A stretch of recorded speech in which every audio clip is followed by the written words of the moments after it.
Olá, sejam todos muito bem-vindos a mais um episódio de Meninos Eu Vi, podcast criado, roteirizado e apresentado por mim, Rodrigo James, para te falar sobre cinema, séries e te oferecer uma perspectiva diferente do que assistir em meio a tanto conteúdo que nos é oferecido todos os dias.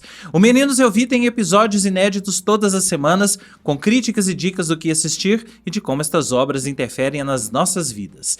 Sigam esse podcast nos principais agregadores do mercado, Spotify, Apple, Deezer, Amazon, YouTube, em áudio ou em vídeo, onde estiver disponível, e marquem nas devidas caixas para serem avisados quando eu postar novos episódios. Curtam, comentem, espalhem a palavra desse podcast por aí. Para falar comigo, usem a caixa de comentários do Spotify ou me mandem uma mensagem diretamente através das minhas redes sociais, @Rodrigo James no X, no Threads, no Instagram ou no Blue Sky ou também no TikTok, ou através do YouTube. Comente aí no YouTube caso você esteja vendo ou ouvindo esse episódio por essa plataforma.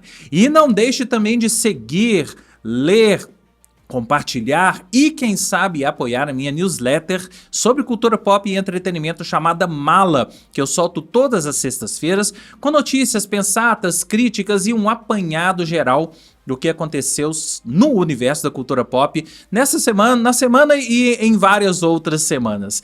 A Mala é uma newsletter que eu produzo de forma independente, assim como este podcast. Por isso é muito importante, nesse momento em que os algoritmos não entregam o que a gente quer, passam longe de entregar o que a gente quer, a gente fica ali naquele scroll infinito das redes sociais e não consegue achar algo que nos interessa. É muito importante a gente apoiar e ir direto até o conteúdo que nos interessa, no caso, a Mala. Se você se interessa por esse tipo de conteúdo, considere então ser um apoiador da Mala. Custa menos que um cafezinho por mês para apoiar iniciativas que produzem conteúdo de forma independente do jeito que você gosta e chega no seu e-mail. Para você saber direitinho como fazer para ler, assinar e apoiar a Mala, basta você ir até o malanewsletter.substack.com ou acessar aí as minhas redes sociais que você vai encontrar o Linktree. E lá dentro tem o link dela. E sim, por último,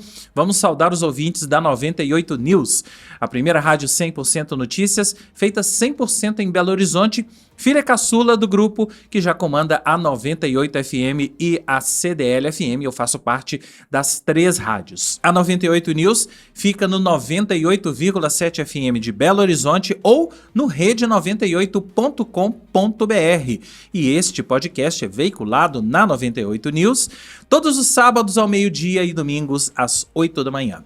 Hoje vamos fazer um episódio diferente, porque vamos conversar sobre cinema.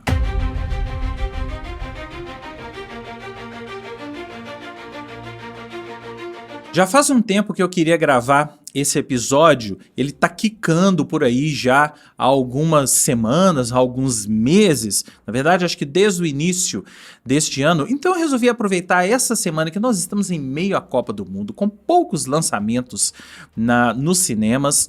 Semana que vem tem Supergirl, tá? Então a gente fala sobre isso mais lá na frente. Mas essa semana tá um pouco vazia, tem poucos lançamentos em streaming. Se você acessar a Mala dessa semana, você vai ver que tem poucos lançamentos em streaming, em cinema. E eu resolvi então pegar essa semana para a gente falar um pouco sobre cinema.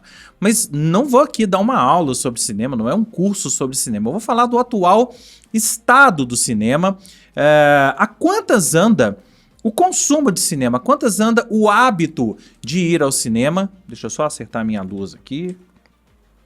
Ok? Quantas anda o hábito de ir ao cinema e a quantos anda os números. Então, para eu não ficar aqui só no achismo, eu vou colocar alguns números aqui para vocês, mas eu vou também elaborar algumas teorias. Então, aí sim são teorias da minha cabeça. Você pode concordar ou não, e eu quero inclusive que essa conversa continue nas redes sociais, nos comentários e tal. Primeira coisa que a gente precisa falar é que tanto se fala sobre bilheteria, o grande medidor do sucesso do cinema é a bilheteria. E a bilheteria é o que acaba norteando as produções, acaba norteando o tipo de produção que está sendo feita naquele momento. Então, se os filmes de terror estão fazendo bilheteria, que venham mais filmes de terror. E os estúdios acabam se voltando para isso. Mas a quantas anda a bilheteria? E aí eu fui pegar números e hoje eu vou colar muito aqui do lado, tá? Só para vocês entenderem. É nítido que 2019, e essa é a grande comparação com anos que vem a seguir, principalmente os anos da pandemia, que eu vou falar, 2019 foi um ótimo ano. A bilheteria doméstica, quando a gente fala doméstica, é Estados Unidos e Canadá. Fechou em 11,4 bilhões, uma queda de 4% em relação ao recorde de 2018, 11,88. A bilheteria mundial de 2019, aí sim foi recorde, 42,5 bilhões, tudo em dólar, tá? O mercado internacional foi 31 bilhões, contribuiu com 31,1 bilhões. Então, para vocês terem uma ideia, aí veio a pandemia. Então, a pandemia 2020, que foi o ano do apagão, a bilheteria despencou para 2,28 bilhões. Atenção, vocês viram o número, né? Bilheteria doméstica.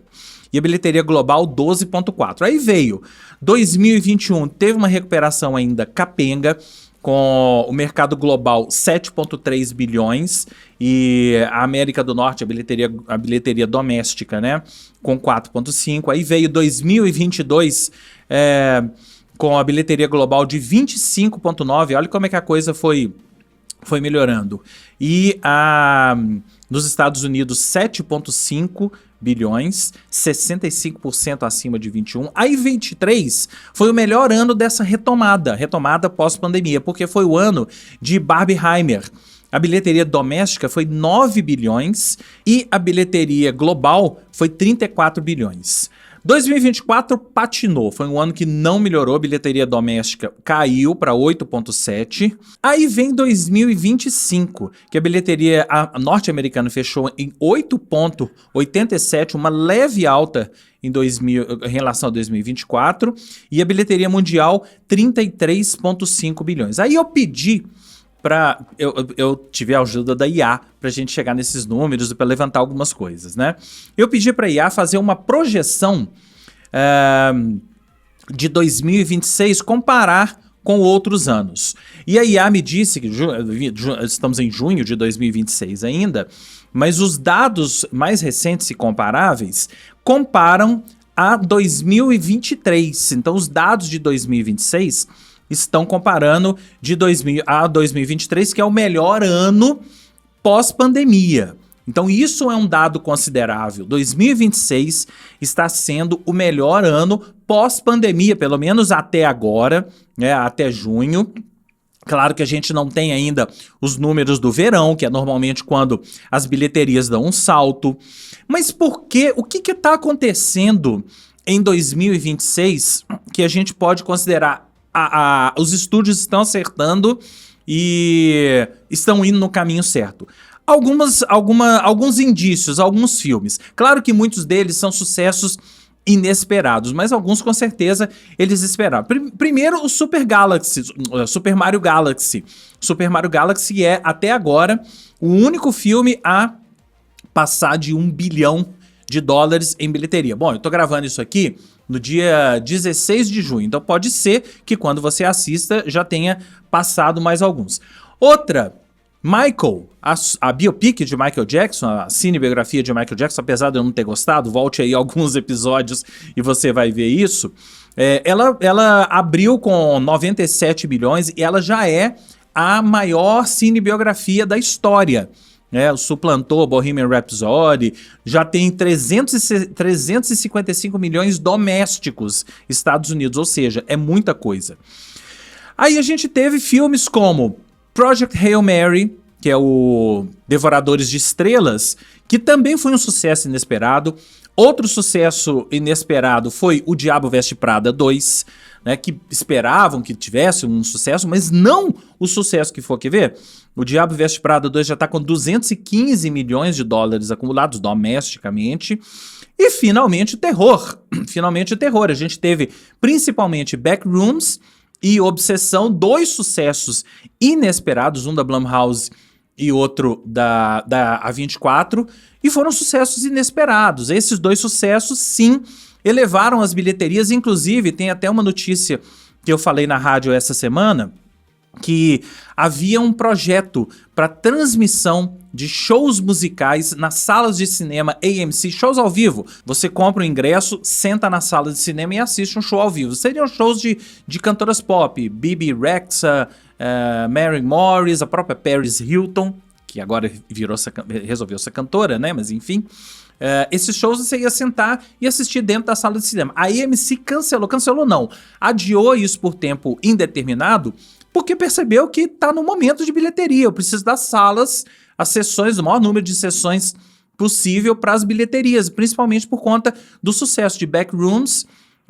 Obsessão e Todo Mundo em Pânico também, que estreou bem. E claro, tem o efeito cauda do fim de 2025. Então a gente tem, por exemplo, Avatar Fogo e Cinzas, que estreou em 2025, mas levantou mais de 154 milhões de dólares em 2026. Esses são os principais fatores para que 2026 estar tendo um bom ano nas bilheterias. Vem aí pela frente ainda Vingadores, a própria Supergirl que eu falei semana que vem, a Odisseia, Disclosure Day, os números ainda são incipientes pra gente falar aqui, o novo Homem-Aranha, vem aí Duna esse ano, então espera-se que esse ano a gente tenha uma bilheteria interessante. Mas aí eu pedi pra IA me fazer uma comparação com plataformas de streaming e com frequência, pra gente entender um pouco a frequência de cinema, porque uma das premissas que eu sempre tenho é que depois da pandemia nós nos voltamos para casa. Nos voltamos para casa e muita gente deixou de ir ao cinema e está preferindo ver as coisas em casa. Muita gente montou home theater em casa, botou um telão, som, imagem. Realmente eu já vi vários aí pela frente que eu particularmente não sairia de casa. E aí eles me dizem, o que os números levantaram foi o seguinte: as bilheterias estão se recuperando, mas os números absolutos de frequência ao cinema não. Então aqui, ó, antes da pandemia, 2009, foram vendidos mais de 1,2 bilhão de ingressos dos Estados Unidos e Canadá, o equivalente a 3,3 ingressos por pessoa. E sabe quantos ingressos foram vendidos em 2025? Eu tô falando números de Estados Unidos e Canadá. 769 milhões de ingressos, uma queda de 37% em relação ao 1,3 bilhão de 2019. O que esses números mostram? Os números mostram que, apesar das bilheterias estarem se recuperando, a frequência ao cinema não. Tem muito menos gente vendo ao cinema. E aí a gente tem aqui vários dados aqui, uma pesquisa da Harvard, tá? Apenas 53% dos adultos americanos disseram ter ido ao cinema para ver um filme novo nos últimos 12 meses. 7% afirmaram nunca ter ido ao cinema na vida.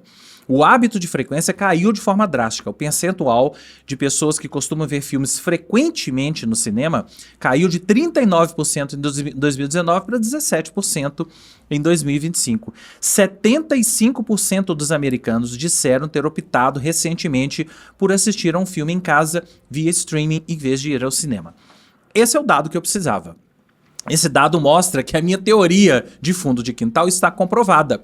As pessoas realmente deixaram de ir ao cinema. Por quê? Temos vários fatores. Um é o streaming.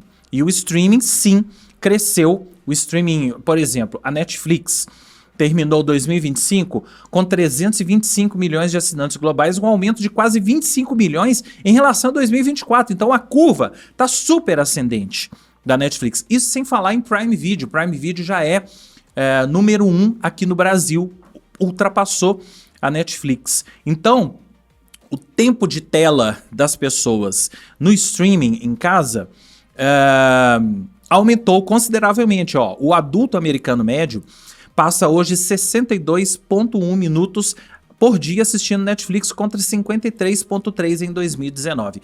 A verdade é que as pessoas não saem mais de casa para ir ao cinema, mas não é só porque existe a Netflix, o Prime Video, porque o ingresso de cinema também tá caro, gente. O ingresso de cinema, hoje, a média de ingresso de cinema é 10,53 dólares, enquanto uma assinatura da Netflix custa 6,99, custava 6,99, não sei de quantos são esses dados, tá? Então, A visão da indústria sobre isso é uma coisa bem interessante da gente analisar. A frequência de público ainda está a 64% dos níveis da pandemia, apesar de quase metade dos consumidores dizer que gostaria de participar de mais eventos presenciais. Olha que dado interessante. E esse desejo não está se traduzindo em volta ao cinema. Por quê? Hoje a gente tem a chamada Flooded Era, que é como eu estou chamando isso. É um momento em que a mídia está em todo lugar, com novas tecnologias, streams e tal, permitindo uma enxurrada de conteúdo, onde qualquer um pode competir, mas nem todos conseguem competir de forma lucrativa. Os grandes estúdios ainda tem isso também. Os grandes estúdios ainda estão lançando cerca de 20% menos filmes em grande escala do que faziam antes da pandemia. Percebem a mudança?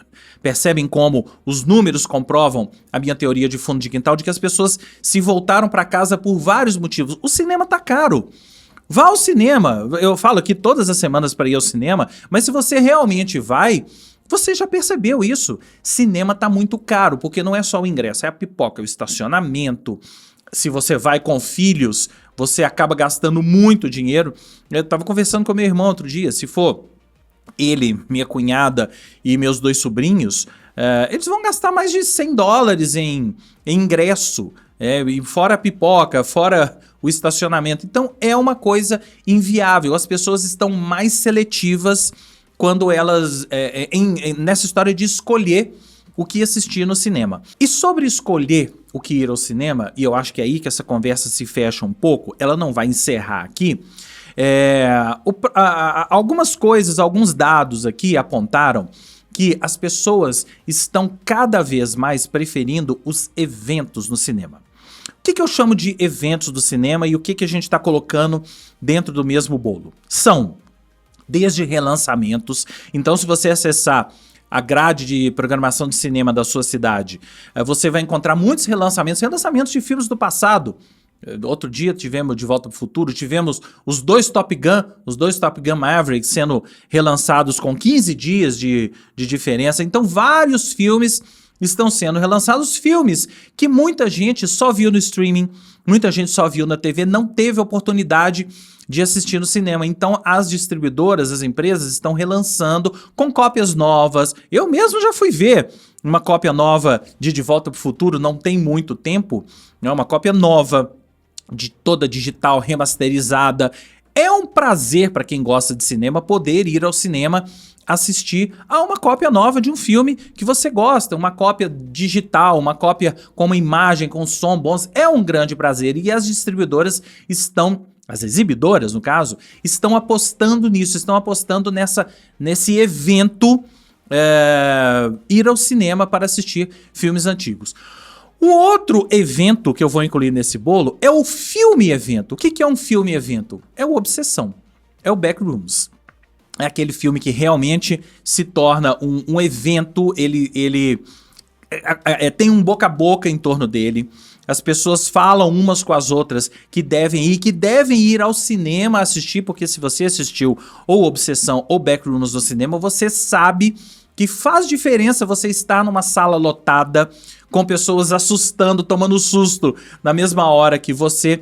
Aqui no Brasil a gente teve um filme-evento menor porque foi só aqui no Brasil, não foi no mundo todo, que foi A Empregada. Esse foi um filme-evento boca a boca que as pessoas falaram, aquele filme com a Sydney Sweeney e a Amanda Seyfried. Esse filme foi um filme-evento porque ele foi um sucesso gigantesco de bilheteria aqui no Brasil e por conta disso, por conta do boca a boca, as pessoas falaram. Eu mesmo fui assistir numa sessão, numa sexta-feira à noite, estava abarrotado. Então esses são filmes-eventos. E também eu vou incluir filmes-eventos, os blockbusters do tipo Mandalorian e Grogu, que não foi lá um sucesso de bilheteria, mas é um filme-evento. Tudo que eu tô chamando Supergirl semana que vem deve ser um filme-evento, porque vai atrair todos os fãs de heróis da DC e tudo mais. Mas eu tô chamando de filme-evento tudo que as pessoas se juntam para ir ao cinema, juntam suas turmas, juntam suas famílias para assistir algo que vai além do simplesmente simples ato de estar ali diante da tela assistindo ao filme. Elas vão procurar informações depois, vão conversar com os amigos, vão ter assunto para falar nas mesas de discussão nos dias seguintes. Esses são os filmes evento. Agora, acontece que os filmes evento estão fazendo desaparecer, e eu acho que é esse público que desapareceu um pouco das salas. Eu tenho um dado aqui sobre isso, que é esse recorte demográfico. 2/3 dos adultos entre 18 e 29 anos foram ao cinema no último ano, contra 39% dos maiores de 65 anos. E entre as faixas de renda, 64% de renda alta foram ao cinema, contra 57% da renda média e 43% da renda baixa. Isso é um contraponto interessante, porque mostra que o público mais jovem, Gen Z, ainda resiste indo ao cinema, indo aos filmes evento, por exemplo. Enquanto o público mais velho praticamente abandonou o hábito. Mas não é porque o público mais velho abandonou o hábito só porque ele quer assistir coisas em streaming. É porque tem menos filmes para o público mais velho sendo lançados no cinema. Eu acho que tem... Eu costumo dizer que aquele filme tipo comédia romântica é o filme médio. É aquele filme que não é um blockbuster, ele não é um filme de arte. É aquele filme médio que a gente ia ao cinema assistir. Deixa eu dar um exemplo aqui para vocês. O próprio Empregada. Eu acho que a Empregada, apesar de ter sido um fenômeno aqui no Brasil, ele não foi um fenômeno lá fora, mas filmes como a Empregada estão fadados a desaparecer do cinema e ir direto para streaming. Na minha concepção, o que é que vai sobrar? Os blockbusters, aliás, vamos chamar de filmes evento, não vou chamar mais de blockbuster, vão sobrar os filmes de evento e vão sobrar aqueles filmes de arte, os filmes brasileiros, com exceção, claro, dos indicados ao Oscar, que são um caso à parte, mas filmes brasileiros, filmes de arte, filmes que estão numa categoria da cinefilia. Esses filmes vão sobrar, vão ter salas para eles. E aquele filme médio, tipo A Empregada, ele tende a desaparecer. Aliás, não é que ele tende a desaparecer, ele tende a ir para o streaming. Por exemplo, eu vi um filme outro dia, que é o filme com o Chris Hemsworth, que é um filme, é um heist movie, é um filme que ele é um ladrão de joias em Los Angeles, é um filme com ele, com várias pessoas no elenco, várias pessoas famosas, Mark Ruffalo, né, Chris Hemsworth, Mark Ruffalo. Esse filme chama Caçadores de Crimes, ou Caçadores de Crime, tá no Prime Video. Esse é um filme que tranquilamente seria lançado nos cinemas em 2019 ou em 2018. Agora ele foi produzido pelo Prime Video especificamente para o cinema. É o que eu chamo de filme médio. Ele não é um filme evento, é um bom filme, eu achei um bom filme. Um bom filme que você senta, assiste no seu streaming.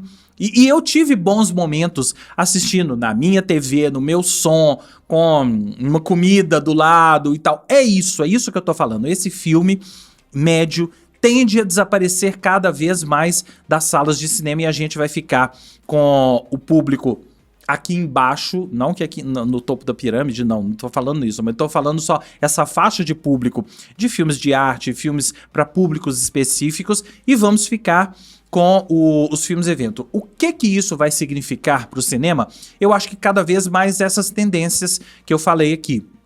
Os ingressos vão ficar mais caros, então as bilheterias vão se recuperar e cada vez mais a gente tem tecnologias como o IMAX. Apesar do IMAX, a empresa IMAX tá em venda, né? Porque tá sendo deficitária. Então a gente vai ter cada vez mais salas IMAX, salas XD, com cadeira que treme, com som 7.1, 9.1, 11.1, o que quer que seja. A gente vai ter cada vez mais o cinema investindo nisso, investindo no filme evento, não só no filme evento, o filme em si, mas no conforto, nas salas, na preparação para você ver esse filme evento. Cada vez mais eu acho que a gente vai ter as salas investindo nisso, aumentando e aí justificando o porquê do ingresso estar mais caro. Você tem que pagar mais caro para ver um filme IMAX, isso é básico. Se você quer ver naquela telona, naquela sala, naquele conforto, ele custa mais caro. Então cada vez mais teremos salas IMAX. Eu acho que a gente vai ter um retorno de salas de 70mm, que são aquelas salas gigantescas. O Odisseia vem aí, o Christopher Nolan é um cara que se preocupa com isso, então vai ter exibições em 70mm IMAX, que é como o filme foi concebido. É claro que isso não vai expandir para o mundo todo, claro que a gente não vai ter uma sala 70mm IMAX em cada multiplex na cidade que você mora, na cidade que eu moro, mas a gente vai ter mais iniciativas desse tipo sendo feitas. E a gente vai ter um fortalecimento desse circuito lá embaixo da pirâmide, circuito de arte, circuito de filmes brasileiros.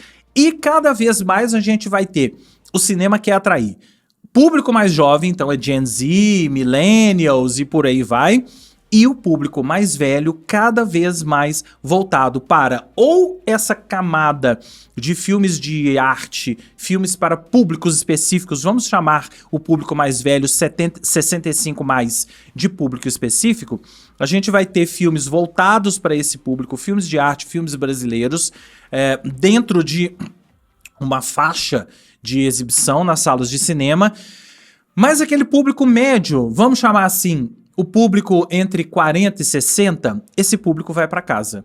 Esse público não é o público-alvo mais do cinema. O público-alvo, esse é o público-alvo do streaming. É o público que está constituindo família, não tem muito tempo para sair, para ir ao cinema e quer ficar em casa. Quando ele tem tempo, ele quer pegar... Gente, eu tenho vários amigos que são assim, na minha faixa etária de 50 anos.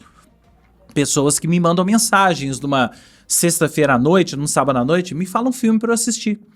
Aí eu acabo falando um filme para assistir no cinema. Não, eu quero um filme no streaming.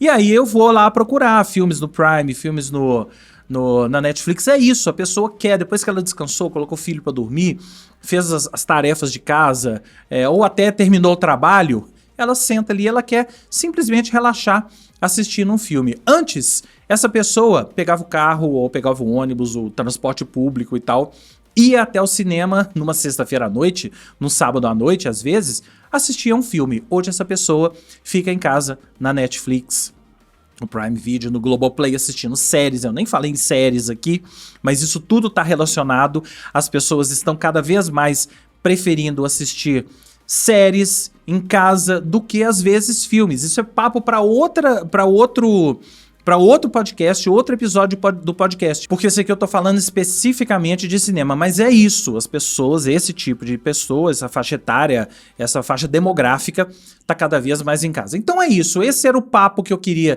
ter com vocês hoje, eu queria que esse papo continuasse, queria que você desse as suas opiniões, me dê aí através de todos os canais. O que você acha disso? Você concorda com isso? Você tem algo a acrescentar? Eu queria que esse papo continuasse para daqui a um tempo a gente fazer um outro episódio. Quem sabe vou fazer um episódio falando dessa coisa entre filmes e séries. Como as pessoas se voltaram muito mais para séries nos dias de hoje, não é mesmo? Então é isso. Esse foi mais um episódio de Meninos Eu Vi.